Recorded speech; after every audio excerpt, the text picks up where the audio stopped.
कोई भी अंधविश्वास जो है वो कोई आसमान से नहीं टपकता है। कुछ चीजें, कुछ प्रमाण हमको सामने दिखते हैं, उसी के आधार पर ये अंधविश्वास खड़े होते हैं। जैसे भूत का अंधविश्वास है, पूरे दुनिया में भूत का अंधविश्वास निर्माण हुआ क्योंकि हमारा मन किस ढंग से काम करता है इस हमें जानकारी नहीं थी। हमें भ्रम हो सकता है इसकी जानकारी नहीं थी। इसलिए मानवीय जीवन में जो कुछ संभव है घटना, उसके आधार पर ये अंधविश्वास बढ़े हैं। इसलिए आपको भूत जैसा अंधविश्वास पूरे के पूरे मानव जाति में, हर कल्चर में आपको दिखता है। आत्मा की कल्पना, इंसान मरता है, जिंदा है, इसमें क्या फर्क है? सोया हुआ इंसान भी तो मरे जैसा ही होता है, लेकिन सुबह उठने के बाद में एकदम फ्रेश होता है। और वही इंसान मरता है तो उसका शरीर सड़ने लगता है। तो अंदर कुछ होना चाहिए ना, प्राण तत्व।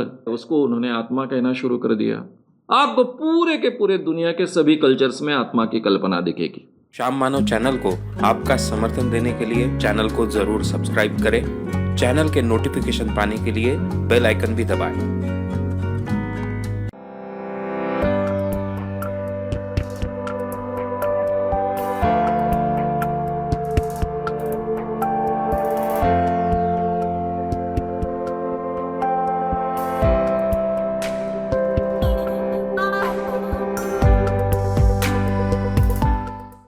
गौरव यादव, समाज में कोई भी अंधविश्वास को इतना बढ़ावा कैसा मिलता है और पूरा का पूरा समाज उसके चपेट में कैसे आ जाता है? देखिए, कोई भी अंधविश्वास जो है वो कोई आसमान से नहीं टपकता है। कुछ चीजें, कुछ प्रमाण हमको सामने दिखते हैं, उसी के आधार पर ये अंधविश्वास खड़े होते हैं। जैसे भूत का अंधविश्वास है, पूरे दुनिया में भूत का अंधविश्वास निर्माण हुआ क्योंकि हमारा मन किस ढंग से काम करता है इस हमें जानकारी नहीं थी। हमें भ्रम हो सकता है इसकी जानकारी नहीं थी। हमारा व्यक्तित्व अलग अलग वातावरण में अलग अलग ढंग से बर्ताव कर सकता है, इसकी हमें जानकारी नहीं थी। इसलिए मानवीय जीवन में जो कुछ संभव है घटना, उसके आधार पर ये अंधविश्वास बढ़े हैं। अभी किसी के व्यक्ति के जीवन की कोई बहुत प्रिय व्यक्ति मर जाए, वो उस बात को सहन ही ना कर पाए, एक्सेप्ट ना कर पाए, और उसकी तीव्र इच्छा होने के कारण उस व्यक्ति को देख पाए, उसके साथ बात कर पाए। अब ये भ्रम है, हेल्यूसिनेशन है। लेकिन ये हेल्यूसिनेशन हमको हो सकते हैं, इसकी हमको जानकारी नहीं है। तो जो दिखता है, वैसे आज के ज़माने में हमको जानकारी होने के बावजूद जब हमें हेल्यूसिनेशंस होते हैं तो हम फर्क नहीं कर पाते कि सच्चाई क्या है और झूठ क्या है। तो उन दिनों में तो यह संभव था। तो वो व्यक्ति मानता था कि मैंने सही में उस व्यक्ति को मरने के बाद में देखा है। फिर उसकी तीव्र इच्छा हो गई और मेरे शरीर में ही वो व्यक्ति आ जाए। हो सकता है किसी के शरीर में वो आई, उसने सजेशन ले लिया है उस अवस्था में और उस ढंग से उसने बर्ताव करना शुरू किया, उसके आवाज़ में बोलना शुरू किया, या फिर वो व्यक्ति बोल रही इस ढंग से बोलना शुरू किया। अभी एक का देखा, दूसरे ने उसी का अनुकरण किया, इस ढंग से ये बातें बढ़ते गई। इसलिए आपको भूत जैसा अंधविश्वास पूरे के पूरे मानव जाति में, हर कल्चर में आपको दिखता है। आत्मा की कल्पना, इंसान मरता है, जिंदा है, इसमें क्या फर्क है? मैं हमेशा कहता हूं कि इंसान ने बहुत सुंदर कल्पना की है आत्मा की। भाई, मरी हुई व्यक्ति और सोई हुई व्यक्ति, इसमें क्या फर्क है? सोया हुआ इंसान भी तो मरे जैसा ही होता है, लेकिन सुबह उठने के बाद में एकदम फ्रेश होता है। और वही इंसान मरता है तो उसका शरीर सड़ने लगता है। तो अंदर कुछ होना चाहिए ना, प्राण तत्व। ये जो लिविंग कुछ तो भी है, उसको उन्होंने आत्मा कहना शुरू कर दिया। आपको पूरे के पूरे दुनिया के सभी कल्चर्स में आत्मा की कल्पना दिखेगी। तो ये अंधविश्वास पनपने के लिए जो आधार है वो सही होते हैं, यानी ऐसे कुछ प्रमाण दिखते हैं, उसके आधार पर ये अंधविश्वास पनपते हैं। भगवान की कल्पना की इंसान ने, लेकिन वो भगवान को देखना चाहता था। और कुछ लोग हेल्यूसिनेशन के कारण भगवान को देख पाए, उनको लगा सही में हमने भगवान को देखा है। भगवान के पोजीशन की कल्पना जैसी आ गई, जैसे भूत की आ गई, वैसे उस ढंग से उसमें से कुछ परंपराएं निर्माण हुई कि जिनके कारण वो भगवान किसी के शरीर में आने की परंपरा ही उसमें से तैयार हो गई। तो सभी प्रकार के अंधविश्वास केवल आसमान में, हवा में नहीं पनपते हैं, उसके कुछ आधार होते हैं, कुछ प्रमाण समाज में दिखते रहते हैं, और उसके आधार पर उन अंधविश्वासों को बल मिलता है। और ये जो बल मिलता है वो दिन ब दिन संस्कारों के जरिए फैलते जाता है। यानी जैसे कि उदाहरण दूं मैं आपको, जिस बच्चे ने कभी अपने जीवन में भूत के बारे में सुना ही नहीं, तो उसको कभी भूत नहीं दिखेगा। उसको भ्रम भी होगा, हेलुसिनेशन भी होगा, तो कोई व्यक्ति दिखेगी, वो उसको भूत नहीं समझेगा, व्यक्ति समझेगा। भगवान की कल्पना अगर किसी को पता ही नहीं है, तो उसको भगवान का भ्रम नहीं होगा ना, किसी व्यक्ति का हो सकता है भ्रम, किसी चीज का भ्रम होगा। तो कहने का मतलब ऐसा है कि ये शुरुआत में अंधविश्वास किसी प्रमाण के आधार पर पनपे, जो भी उनके सामने प्रमाण आए उसके आधार पर उन्होंने, जब भी उनका जो ज्ञान होगा उस समय का, उसके आधार पर उन्होंने उसका मतलब समझने की कोशिश की, और ये मतलब यानी अंधविश्वास बने।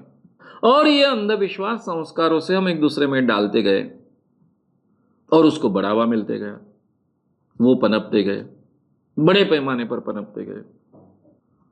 इसलिए भूत उसी को लग सकता है जिसको भूत है ये मालूम है। कोई अनजान व्यक्ति जिसने कभी अपने जीवन में भूत के बारे में सुना ही नहीं है, या फिर जो भूत को मानता नहीं है, उसको कभी भूत नहीं लग सकता है। वो डरेगा, दौड़ेगा, डर के भाग के आएगा, लेकिन उसको भूत नहीं लगेगा। भूत की कल्पना हुए बिन भूत लग ही नहीं सकता है। तो ये संस्कारों के जरिए बड़े पैमाने पर फैलते गए हैं, और उसको दूर करने का प्रयास अगर करते हैं तो दूर भी होने की गुंजाइश है। इसलिए मैं हमेशा कहता हूं कि अंधविश्वास के खिलाफ काम करना सबसे आसान है, क्योंकि ये केवल साइकोलॉजिकल प्रोसेस है। केवल आप सामने के व्यक्ति को ठीक ढंग से समझा पाओ, उसको दिमाग से और मन से ये बात ठीक ढंग से पटे, जचे, वो स्वीकारे, तो तुरंत अंधविश्वास के बाहर आ सकता है। ये बात अलग है कि अपने जीवन में वो अमल में लाने के लिए उस ढंग से बर्ताव करेगा नहीं करेगा, लेकिन कम से कम दिमाग में से अंधविश्वास निकालना तो बहुत आसान है। एक बार मुझे पता चल गया कि इस दुनिया में भूत नहीं होता है, तो मुझे भूत लगने का डर ही नहीं है। भगवान किसी के शरीर में नहीं आ सकता है, मुझे पता चल गया, तो किसी के शरीर में, मेरे शरीर में तो भगवान आने की गुंजाइश ही नहीं है।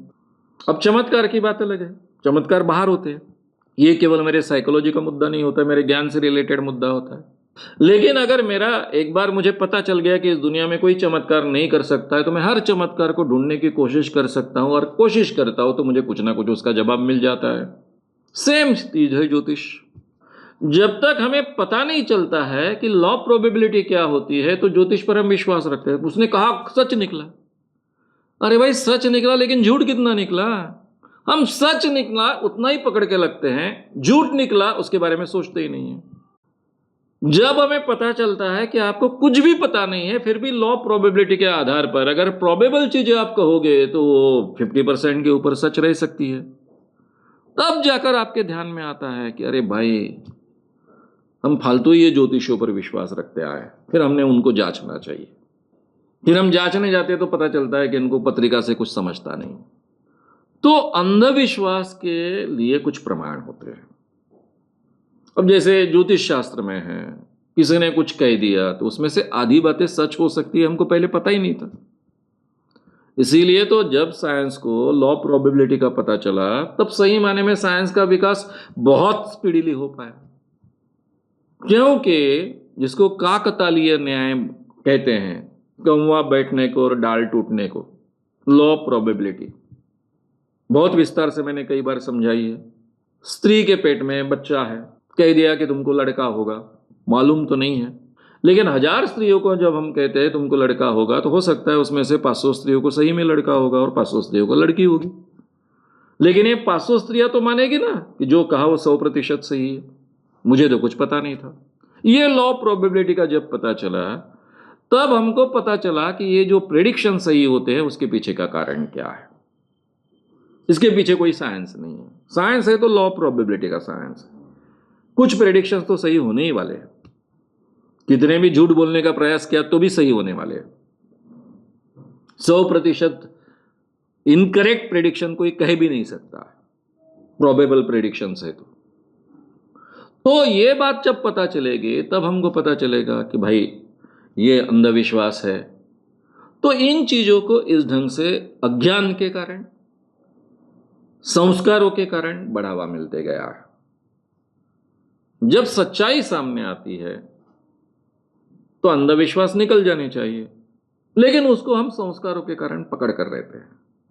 फिर उसमें धार्मिक बातें आती है। ज्योतिष धार्मिक चीज़ों का हिस्सा है। हमारे धार्मिक मान्यताओं की जो बातें उनको हम छोड़ना नहीं चाहते हैं, क्योंकि हमारे धर्म का हम हिस्सा मानते हैं, इसलिए उसको पकड़ के रहते हैं। ज्ञान मिलने के बाद भी वो अज्ञान दूर करने की कोशिश नहीं करते हैं। यह सब कारणों से आपको समाज में बड़े पैमाने पर ये अंधविश्वास बढ़ते हुए देखते हैं।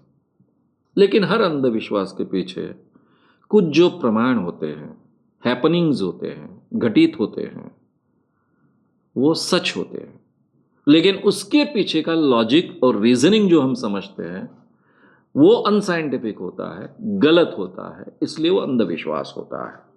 और ये हैपनिंग्स है, घटित है, जो कुछ घटता है हमारे आसपास इर्द गिर्द में, उसी के आधार पर अंधविश्वास पनपते गए हैं और उसको बढ़ावा हमारे संस्कारों ने दिया है। इसलिए हम लॉजिकल थिंकिंग के द्वारा ये सब बदलना चाहेंगे, बदलेंगे। हम अपने संस्कारों को इतना महत्व नहीं देंगे कि जो सच्चाई है उसको भी हम नकार दें, तो अंधविश्वास के दूर होना भी हमारे लिए बहुत आसान है। श्याम मानव चैनल को आपका समर्थन देने के लिए चैनल को जरूर सब्सक्राइब करें। चैनल के नोटिफिकेशन पाने के लिए बेल आइकन भी दबाएं।